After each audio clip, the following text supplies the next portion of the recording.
he's over here with the serpent. Now,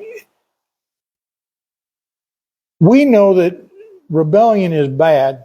I've got a green light, so we're okay. We know that rebellion is bad because in 1 Samuel chapter 15, page 381, 1 Samuel chapter 15, it tells us a little bit about what rebellion is like. 1 Samuel chapter 15. And in verse 23, it says, "For rebellion is as the sin of witchcraft, and stubbornness is as iniquity and idolatry. Because thou hast rejected the word of the Lord, he has also rejected thee from being king." Notice it says, rebellion is as the sin of witchcraft. And we do have witchcraft or occultism going on in this verse here in Genesis chapter 3. You say, well, how's that? Well, the serpent is the medium that Satan used to communicate with Eve. You have an occultic presence here. Occultic means something hidden. And what's hidden is Satan. He's hidden from the eyes of Eve. She's talking to a serpent, but she's really talking to Satan, who's using the serpent as a guise, as a cover. In fact, one of the famous fortune tellers when I was a kid was Jane Dixon. And this gal was something else. And back in the day, as they say, a lady wrote a book about her called the Book of Prophecy. And there's one section in the book, it states, there is an eerie quality of some of her visions. She describes a hair-raising vision of July the 14th of 1952 when a snake crawled onto her bed and coiled itself around her body. While I watched it, it slowly turns its eyes and gazed into mine. In them was the all-knowing wisdom of the ages. It did not speak, but I seemed to know that it was telling me that I had much to learn.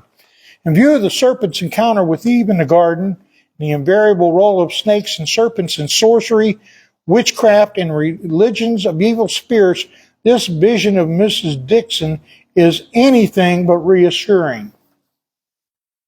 This is a lady who was world famous at the time for all kinds of predictions. Every year they would have Jane Dixon Predicts, who was getting her visions from a snake. It's sorcery. It's witchcraft. Even her biographer, Mrs. Montgomery, admitted such in the book she wrote about her in The Gift of Prophecy. So, that's what we're dealing with when we're dealing with Satan. We're dealing with occultic, hidden practices, secret things that they don't want you to know about. The devil is really a shrewd character. In fact, he has various names throughout the Bible, and I'm not going to go, we just got a truckload of verses here, and I'm not going to go to all of them, but I'm going to read them to you and just listen to these. In 1 Peter chapter 5, he's called the adversary. He is your adversary. He's fighting against you every which way he can. In fact, if you remember when we talked about the book of Job chapter 1 and chapter 2, God called together all the angels and Satan was there and God had a conversation about Job. And Satan said, I've been going around about looking for somebody who I can torment. And God said, have you considered my servant Job? So Satan went and pestered Job for a while, and then he come back in chapter 2. He says, well, he'll deny you if you let me attack his body. You haven't let me attack his body. And God said, you can do whatever you want to the man, but you can't kill him. And that's what all of Job's about is the torment and the torture that he was put through to test his faith by Satan. He's your adversary. He's the enemy according to Matthew chapter 13. In fact, in Matthew 13, it talks about the wheats and the tares. And the gardeners noticed that there were tares growing up in the wheat field, and they said, do you want us to go tear up the tares? And the Lord of the harvest said, no, don't do that, because if you do, you'll pull up some of the good stuff too. you'll destroy some of the wheat by taking out the tares. He says, I already know it's the enemy that planted the tares in the field. He says, so when it's time for the harvest, we'll be able to remove them without losing any of the wheat. He is Beelzebub. Now, this is interesting because when most preachers talk about Beelzebub, Beelzebub for them means the Lord of the Flies. It has another meaning as well. It's the Lord of Dung. Now, my pastor ought to like that one. Belial, which means he's worthless and lawless, and that's in 2 Corinthians chapter 6, called the crooked serpent. It's called the devil and the dragon, which most of that's in Isaiah and the book of Revelation. He's the father of lies. He's the god of this world, according to 2 Corinthians chapter 4. Let's go over and look at that. 2 Corinthians chapter 4, page 1381.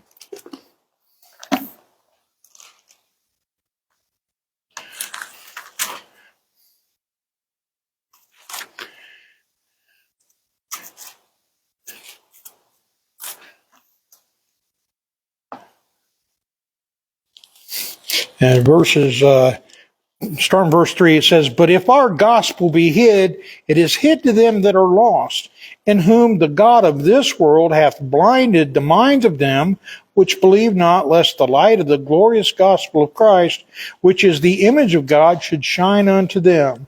So he is the God of this world, and he is blinding the lost people to the gospel. Well, that fits in with the fact that he is the enemy of every man, and he's the adversary of every man. He's fighting against us constantly. In the book of John, he's referred to as a thief. In book of Matthew, he's called the wicked one. And we already mentioned that he is the first rebel. And it's interesting that America started out with a rebellion. And one of the first flags we had was done by Ben Franklin, and it was a snake. Now, you say that snake's only divided up into 9 pieces. Yes, but there's 13 colonies. This is New England. There's 4 colonies in that. Then you get the rest of them here. This is Massachusetts, Connecticut, Rhode Island, and New Hampshire. But then, after the colonies all got together and came up with the Declaration of Independence, there was a new flag that came out. And it had a snake. The Gadsden flag. It says, don't tread on me. Count the number of letters in that. It's 13. Coincidence? I think not. 13 is definitely the number of rebellion. And rebellion is the sin of witchcraft. And anybody that's a conspiracy theorist will tell you, well, go look at Washington, D.C., and it's full of Masonic symbols and signs, which are all signs of the occult. A secret knowledge. You know, the Masons have been accused of all kinds of stuff, but, you know, it's out there, it's in your face, and you refuse to see it. Refuse to recognize it.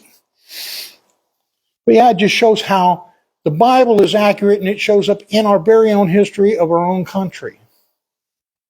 This rebellious nature that we have.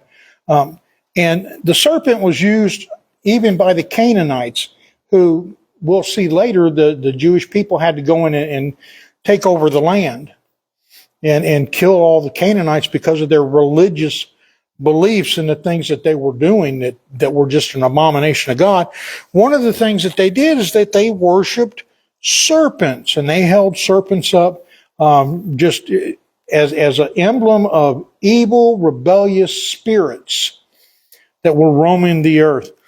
And the Bible uses several words for serpents throughout the scripture. Acts chapter 28, verse 3, page 1341. One of those words is viper or vipers. And when you see some of these verses, you're going to recognize Jesus is talking in some, and John the Baptist is talking in some. But we're going to go to the book of Acts and look at Acts 28, because that's the viper that I find interesting.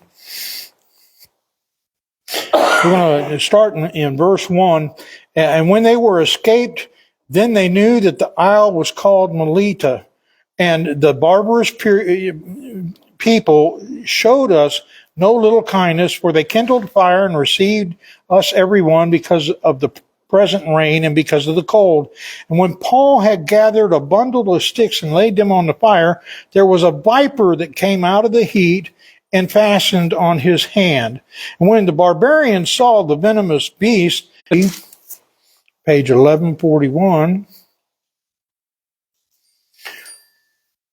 and in verse 7, or let's go up to verse 5. Then went out Jerusalem and all Judea and all the region round about Judea, and were baptized of page, for me, is a little different. There we go.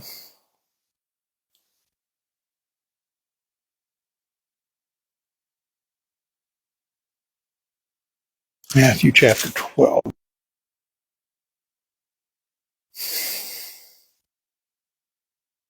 And this is basically talking about all of mankind. It says in verse 13 is where we're going to start. It says, their throat is an open sepulchre, and with their tongues they have used it. Without Christ, this is what they're like. And then the last one that's used is a word called cockatrice. Now, for years and years, I've had read commentaries among you which will not be charmed. Serpent, you've seen snake charmers on TV and everything else. That's another occultic practice. And they shall bite you, saith the Lord. Now, in Numbers 21, there was a problem. We can turn over there to Numbers 21. Snakes, which could very well be the cockatrice that we just read about. Numbers 21, we're going to start in verse number 4. It says, and they journeyed from Mount Hor by the way of the Red Sea to compass the land of Edom.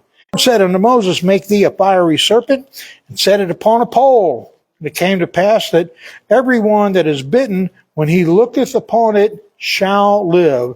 And Moses made a serpent of brass, put it on a pole, and it came to pass that if a serpent had bitten any man, when he beheld the serpent of brass, he lived. Notice that, because reddish color to it, like copper. And bronze is a mix between copper and tin. Whereas brass, and I know my brass because I polished enough of it when I was in the military, is a yellow color, almost like gold.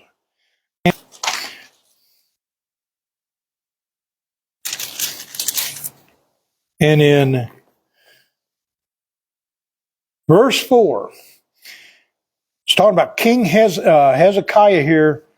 He's come to power, and it says in verse 4, he, being the king, removed the high places and break the image, and they're burning incense to it. It says, for unto those days the children of Israel did burn incense to it and call it Nehushtan. Nehushtan. And it's like, that's a name. That's a Hebrew word that they took.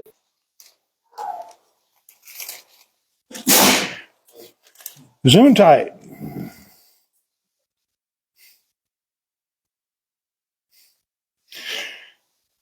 In 2 Kings 24, down in verse 8, it says, Jehoiachin was 18 years old when he began to reign, and he reigned in Jerusalem 3 months. Well, ain't that fascinating?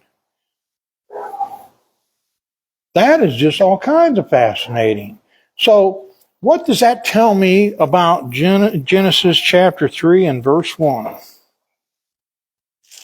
Now that we're back here and looking at that finally, and choose to it to let you know it's bronze, brass, a brazen serpent.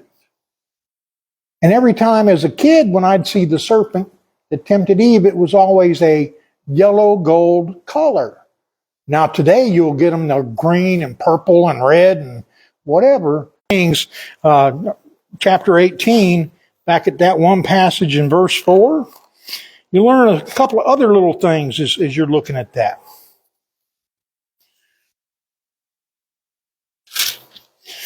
Because now we know that it's something that introduced the concept to her.